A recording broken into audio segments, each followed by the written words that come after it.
जब आप प्राचीन सभ्यताओं के बारे में सोचते हैं तो आप क्या सोचते हैं? निश्चित रूप से यूनानियों और रोमनों का नाम दिमाग में आता है, एक अपनी दार्शनिक और बौद्धिक उपलब्धियों के लिए और दूसरा अपनी विजय शक्ति और साम्राज्य फैलाने की क्षमता के लिए। शायद मिस्र के लोग आपके दिमाग में सबसे ऊपर हो, उनके पिरामिड, कृषि सिंचाई उपलब्धियां, फिरौन का प्रभावशाली इतिहास और इसी तरह की अन्य चीजें। चीन के प्राचीन राजवंश और शासक भी वहां होंगे, साथ ही भारत से दुनिया के बाकी हिस्सों में लाई गई कई उल्लेखनीय उपलब्धियां भी होंगी। लेकिन सच्चाई ये है कि ऐसी कई प्राचीन सभ्यताएं हैं जिन्होंने आम लोगों की तुलना में कहीं ज्यादा शानदार काम किए हैं, जिनके बारे में हम अक्सर सोचते हैं।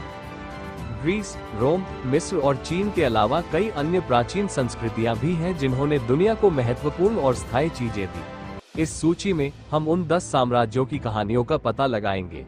यहाँ कुछ प्राचीन सभ्यताएं हैं जिन्होंने अपने चरम पर महानता हासिल की, लेकिन आधुनिक मनुष्यों द्वारा उन सभी पर पीछे मुड़कर देखने पर उन्हें उनके किए का पर्याप्त श्रेय नहीं मिलता। 8. एलाम। एलाम एक प्राचीन सभ्यता थी जो ताम्र युग से पहले और उसके दौरान कई अवधियों में फली फूली, मोटे तौर पर लगभग 5000 पू में, जिसे अब ईरान के नाम से जाना जाता है, उसके पश्चिम और दक्षिण पश्चिम में केंद्रित अलामाइट्स अपने समय के लिए उल्लेखनीय रूप से उन्नत थे। पुरातत्वविदों को लंबे समय तक इसके बारे में ज्यादा जानकारी नहीं थी, क्योंकि प्राचीन एलाम के बारे में वे जो कुछ भी जानते थे वो उनके बाद आने वाले अन्य राज्यों या उनके आसपास पनपने वाले राज्यों की कहानियों में बताया गया था, जैसे सुमेरियन। हालांकि विद्वानों को हजारों साल पुरानी गोलियां मिलने लगी और उन गोलियों पर एक बहुत जटिल लेखन प्रणाली जैसी दिखती थी। एकमात्र समस्या ये थी कि कोई भी नहीं जानता था कि गोलियों को कैसे पढ़ा जाए या लंबे, स्पष्ट रूप से विस्तृत संदेशों में से कोई क्या कहता है। कुछ साल पहले तक, यानी पिछले कुछ सालों में, पुरातत्वविदों, भाषाविदों और इतिहासकारों ने आखिरकार उस चीज को डिकोड कर लिया है जिसे वे रैखिक अलामाइट कहते हैं।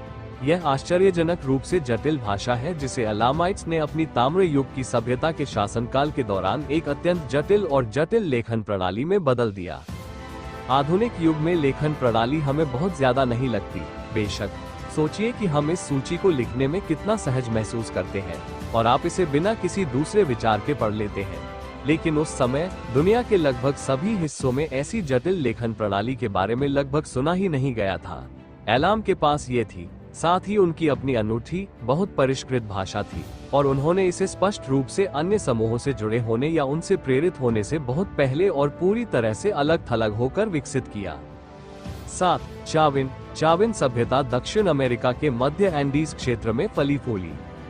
ये लगभग 15वीं शताब्दी ईसा पूर्व से 5वीं शताब्दी ईसा पूर्व तक आधुनिक पेरू के तट और उससे आगे तक फैली हुई थी। वे 1000 साल चाविन लोगों और उनकी संस्कृति के लिए बेहद उत्पादक थे। फिर भी सबसे उल्लेखनीय बात यह है कि वे इस अवधि के अंत में अपने अस्तित्व में आए। उन्होंने ऐसा 2 तरीकों से किया जो उस समय दूसरों द्वारा दोहराया नहीं गया था जब वे दक्षिण अमेरिका के उत्तर पश्चिमी हिस्से के अपने छोटे से कोने में राज करते थे, कला के माध्यम से और निर्माण परियोजनाओं के माध्यम से। चाविन कला अपनी प्रतीकात्मकता में अत्यधिक धार्मिक थी और अपने समय के लिए बेहद उन्नत थी। वास्तव में चाविन लोगों ने अपनी कला का उपयोग किया मूर्तियां, पेंटिंग, मिट्टी के बर्तनों की रचनाएं, पत्थर पर नक्काशी और बहुत कुछ विश्वास और परलोक के बारे में अपने विचारों को फैलाने के लिए।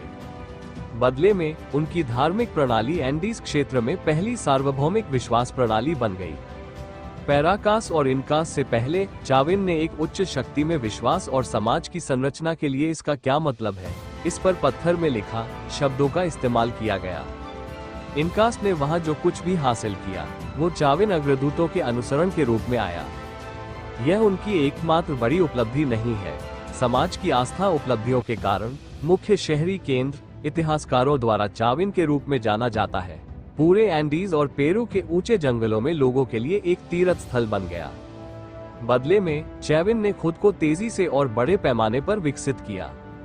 यह आश्चर्यजनक रूप से आज भी यूनेस्को विश्व धरोहर स्थल के रूप में अच्छी तरह से संरक्षित है, इसलिए पुरातत्वविदों को इसके बारे में काफी कुछ पता है। चाविन लोगों ने विभिन्न उत्खनित पत्थर की इमारतें बनाई, पहाड़ियों और पहाड़ों में कृत्रिम छतों का निर्माण किया, प्रमुख पत्थर की इमारतों के माध्यम से एक बहुत ही जटिल आंतरिक सुरंग और मार्ग प्रणाली विकसित की और यहाँ तक कि वेंट, पाइप और नालियों का एक जटिल सेट भी बनाया। ये सब उनके निर्माण के समय दक्षिण अमेरिका में अभूतपूर्व था और कुछ जल निकासी प्रणालियां दुनिया में लगभग कहीं भी बेजोड़ थी। 6. साओ सभ्यता आज के कैमरून और मध्य अफ्रीका में चैड झील के आसपास के नदी क्षेत्रों में 2 सहस्राब्दियों से भी ज्यादा समय तक फली फूली। लगभग 2000 ईसा पूर्व या संभवतः उससे भी पहले साओ ने बहुत शक्तिशाली शहर राज्यों की एक श्रृंखला विकसित की। ये शहर राज्य एक दूसरे से बहुत ही कम जुड़े हुए थे। इस प्रकार लोग साम्राज्य बनने में परिवर्तित नहीं हुए, जैसा कि दुनिया भर में कहीं और हुआ होगा। हालांकि प्रत्येक शहर राज्य लोकप्रिय और बहुत शक्तिशाली था। उस विकास के साथ साथ बहुत पहले ही साओ आगे बढ़ गए और अपने शहरी केंद्रों की सुरक्षा के लिए बड़े पैमाने पर अच्छी तरह से सुरक्षित दीवारें, बुर्ज और अन्य प्रमुख किलेबंदी की। उनके चले जाने के बहुत समय बाद भी उन्होंने जो कुछ भी हासिल किया उसका कोई लिखित रिकॉर्ड छोड़े बिना उनके बुर्ज, खाई और अन्य सुरक्षाएं दिखाई देती रही। वे सुरक्षाएं उस समय अवधि के लिए बहुत उन्नत थी, जिससे साओ सदियों तक फलता फूलता रहा। साओ ने कुछ और भी किया जो उस समय कोई अन्य मध्य अफ्रीकी समूह नहीं कर रहा था और दुनिया में कहीं भी लगभग किसी अन्य समूह ने नहीं किया था। उन्होंने कांस्य, टेराकोटा और बाद में उत्तर से आने वाली अन्य संस्कृतियों से व्यापार में प्राप्त लोहे से उत्कृष्ट विस्तृत उपकरण, बर्तन और कलाकृतियां बनाई। जबकि प्राचीन चीनी लोगों ने टेराकोटा मूर्तिकला खेल को परिपूर्ण किया हो सकता है, साओ बहुत पीछे नहीं थे। वास्तव में उन्होंने इतनी अच्छी तरह से निर्मित, मजबूत और विस्तृत कलाकृतियां बनाई कि आज भी उनकी कई कलात्मक कलाकृतियां क्षय या विनाश से बची हुई है।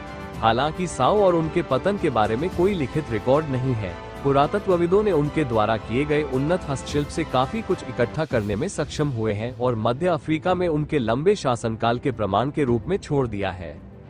5. गर्मांतिस सभ्यता दक्षिण पश्चिमी भाग में सहारा रेगिस्तान में पनपी, जिसे अब लीबिया के रूप में जाना जाता है, और उन्होंने सभी बाधाओं के बावजूद ऐसा किया।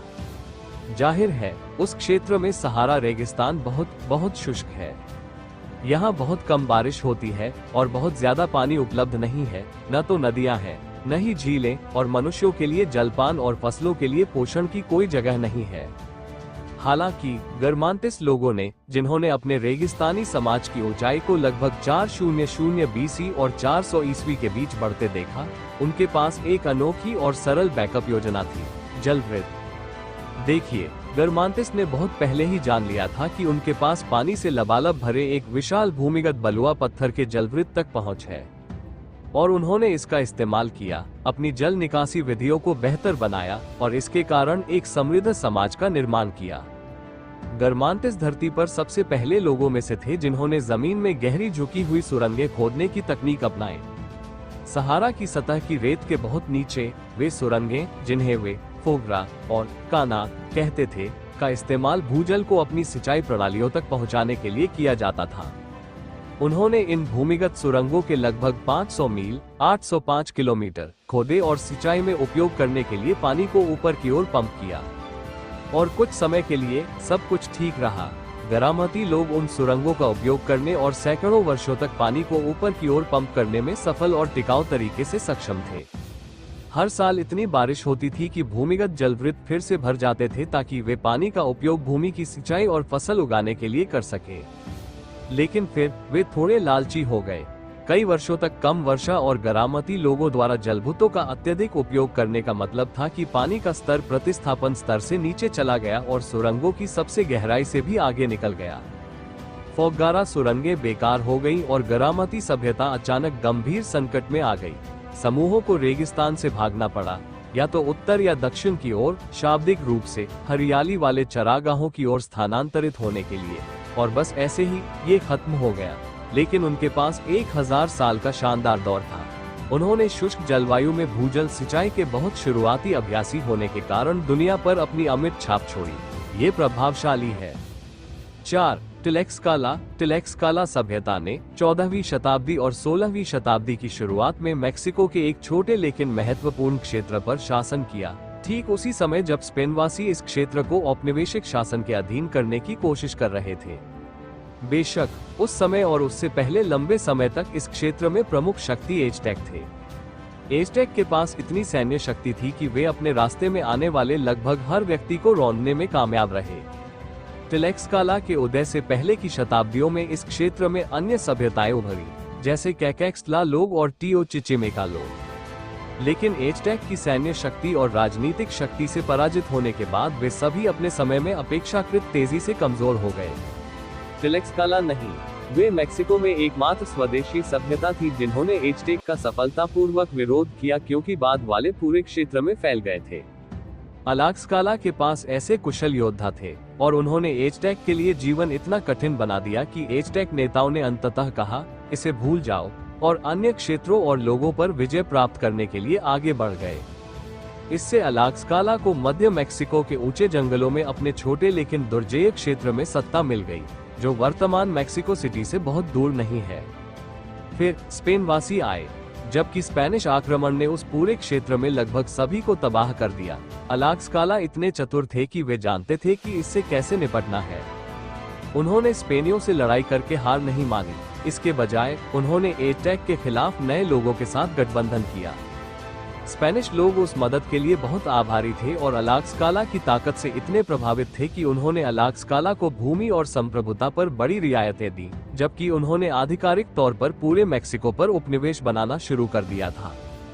स्पेनिश लोगों के आने के बाद भी अलास्काला सभ्यता कई शताब्दियों तक जारी रही, और जबकि यह पहले जितना शक्तिशाली या जंगली नहीं था, हर्नान कॉर्टेस और उसके साथियों द्वारा दी गई रियायतें हमेशा के लिए बनी रही।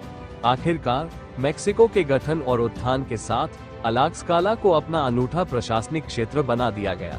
आज यह एक स्वतंत्र मेक्सिकन राज्य है, एक बहुत छोटा और बहुत घनी आबादी वाला, लेकिन एक ऐसा राज्य जिसमें उन लोगों का पूरा गौरव है जिन्होंने एज़टेक का विरोध किया, और कई शताब्दियों पहले जब लगभग हर दूसरा समूह कमजोर हो गया था, तब चतुराई से स्पेनिश को दरकिनार कर दिया। 3. ज़ापोटेक। चलो एक और सभ्यता के लिए मेक्सिको में रुकते हैं, है ना? इस बार हम ज़ापोटेक लोगों पर ध्यान केंद्रित कर रहे हैं। अब जो मेक्सिकन राज्य ओक्साका है, उसमें उनका शासन लगभग 700 बीसी में शुरू हुआ और 16वीं शताब्दी की शुरुआत और क्षेत्र में स्पेनिश लोगों के आगमन तक शुरू और खत्म होता रहा। हालांकि ज़ापोटेक की शक्ति का चरम लगभग 250 और 700 के बीच था।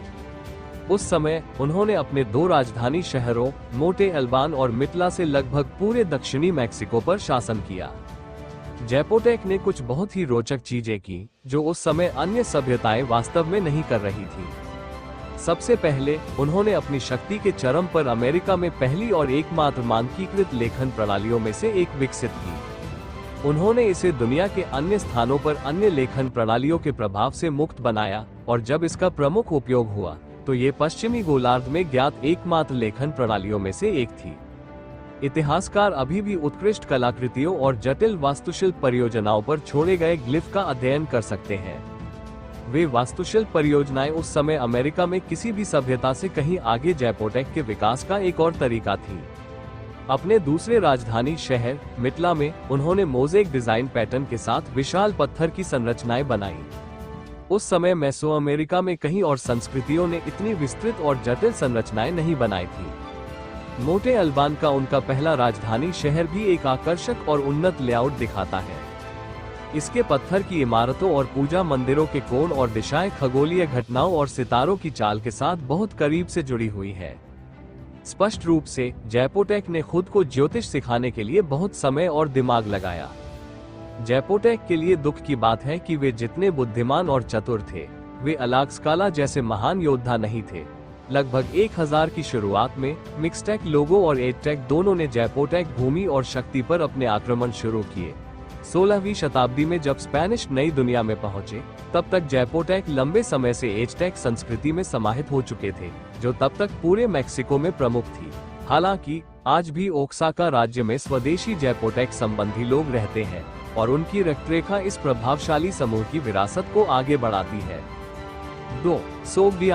सोग्डियाना लोग मध्य एशिया में एक क्षेत्र में रहते थे जिसे सोग्डियाना के नाम से जाना जाता था। यह क्षेत्र कृषि के लिए बहुत उपजाऊ था, जिसने उनकी सभ्यता को फलने फूलने में मदद की। और उससे भी ज्यादा महत्वपूर्ण बात यह थी कि यह एक अविश्वसनीय रूप से महत्वपूर्ण रणनीतिक स्थान पर था। सोग्डियाना चीन, भारत और फारस के 3 शक्तिशाली साम्राज्यों के बीच सिल्क रोड पर स्थित था। इसलिए सोग्डियान लोगों ने जो कुछ भी उनके पास था, या ज्यादा महत्वपूर्ण बात यह है कि वे जहां भी थे उसी से काम चलाया और मानव इतिहास में सबसे महत्वपूर्ण बिचौलियों और व्यापारियों में से एक बन गए। जब भी व्यापारियों का कोई दल चीन से भारत और फारस की किसी भी दिशा में यात्रा करते हुए सिल्क रोड पर आता था, तो सोग्डियान लोग उन्हें भोजन, आराम, जानवरों के लिए भोजन और व्यापार के लिए सामान देने के लिए वहां मौजूद होते थे। इस वजह से कई सोग्डियान लोग अपनी स्थानीय भाषा के अलावा प्राचीन फारसी, चीनी और तुर्की सहित कई अलग अलग भाषाएं जानते थे। साथ ही क्योंकि उन्होंने यात्रियों को मध्य, दक्षिण और पूर्वी एशिया के नक्शे पर सभी क्षेत्रों से आते देखा, इसलिए उन्होंने इन भाषा कौशल को यात्रियों तक फैलाया। आज हजारों मील दूर संस्कृतियों की भाषाएं जो समान शब्द मूल साझा करती हैं, उन्हें सोग्डियन प्रभाव से जोड़ा जा सकता है। हालांकि सिर्फ भाषा ही उनकी चीज नहीं थी, वे अविश्वसनीय व्यापारी थे और वे उल्लेखनीय रूप से तकनीकी रूप से उन्नत और महानगरीय थे।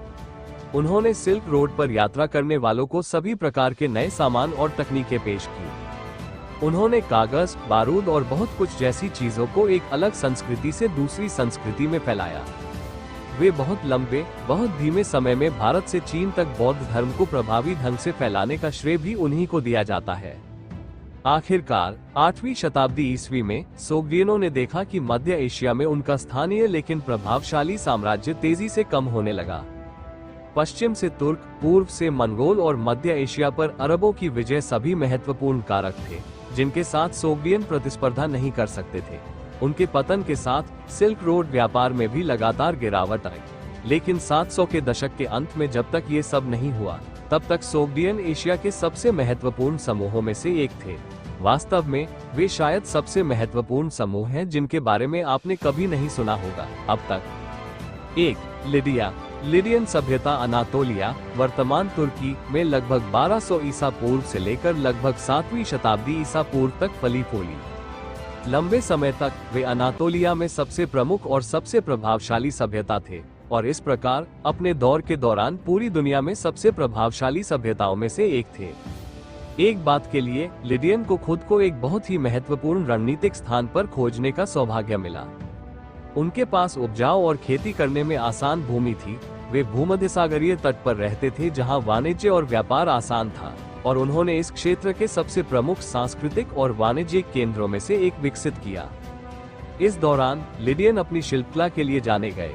विशेष रूप से वे विशेषज्ञ धातुकर्मी थे जो अविश्वसनीय आभूषण बना सकते थे। लेकिन जैसे जैसे वे अमीर होते गए और उनकी व्यापारिक आदतें विकसित होती गईं, उन्हें एहसास हुआ कि उन्हें अपनी बढ़ती अर्थव्यवस्था को विनियमित करने के लिए एक बेहतर तरीके की आवश्यकता है। इसलिए उन्होंने समाधान के लिए अपने धातुकर्मवादियों की ओर रुख किया। सिक्का। लिडियन दुनिया में कहीं भी सोने और चांदी के सिक्कों की प्रणाली स्थापित करने वाले पहले व्यक्ति थे। उन्होंने सिक्कों को दबाया और मुहर लगाई और फिर उन्हें मुद्रा के रूप में इस्तेमाल करना शुरू कर दिया। इससे मदद मिली कि लिडियन भी सामान बेचने के स्पष्ट उद्देश्य से वाणिज्यिक व्यवसाय और खुदरा दुकानें स्थापित करने वाले पहले व्यक्ति थे। उन दुकानों ने भुगतान के रूप में सिक्के लिए और बदले में सामान दिया। इसलिए अगली बार जब आप सुविधा स्टोर पर जाएं, तो आप लिडियन को धन्यवाद दे सकते हैं। आयोनियन यूनानियों को यह नई सिक्का प्रणाली इतनी पसंद आई कि उन्होंने लिडियन से यह विचार लिया और इसे अपनी संस्कृति के लिए अपना लिया। उन्होंने अपने साम्राज्य में लोगों को सामान उपलब्ध कराने के लिए खुदरा दुकानों के उपयोग और वृद्धि को भी अपनाया। जब 6ठी शताब्दी ईसा पूर्व में ग्रीक वाणिज्यिक क्रांति शुरू हुई, तो लिडियन से अपनाई गई मौद्रिक प्रणाली प्राचीन ग्रीस में उस उन्नति का एक महत्वपूर्ण हिस्सा थी। अफसोस की बात है कि लिडियन ये सब देखने या समझने के लिए मौजूद नहीं थे कि सैकड़ों और हजारों साल बाद उनका प्रभाव कैसा होगा। वे अपनी संपत्ति की बदौलत इतने अमीर और अपनी सभ्यता का निर्माण करने में इतने माहिर हो गए कि दूसरे लोग इस पर ध्यान दिए बिना नहीं रह सके।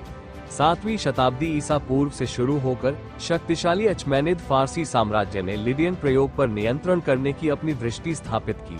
फिर 6ठी शताब्दी ईसा पूर्व में साइरस द ग्रेट ने अपने आदमियों को युद्ध करने और लूट के साथ जाने के लिए इस क्षेत्र में ले जाया, और इस तरह लिडियन का अंत हो गया। लेकिन उन्होंने हमें सिक्के और कोने की दुकानें छोड़ दी। वीडियो देखने के लिए आपका बहुत बहुत धन्यवाद। इस तरह के और वीडियो के लिए सब्सक्राइब करें।